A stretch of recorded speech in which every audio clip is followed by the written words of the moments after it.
Hello guys, welcome to my channel. Today we are going to see how to fix a Walmart robot or human button not working. Let's fix it guys. Method 1, you just need to open up Chrome and click on the three dot icon and select settings. On left side privacy and security, on right side select delete browsing data and check all these boxes and time range set this to all time and select delete data option. After doing this, go to the Walmart site and check if the problem solved or not. If not, method 2, you just need to select the About Chrome option and it will update the Chrome. After getting update done, select extensions on the left side and turn off all extensions. And after doing this, go to the Walmart site and check if the problem solved or not.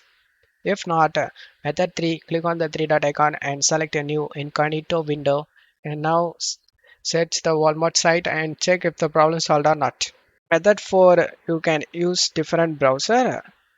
You can use Firefox, Brave, Opera or Edge as an alternative to Chrome because the problem may in Chrome. I hope one of these method fixed your problem guys. If the video helped you, don't forget to leave a like guys. You can also subscribe me and support me guys. Thank you.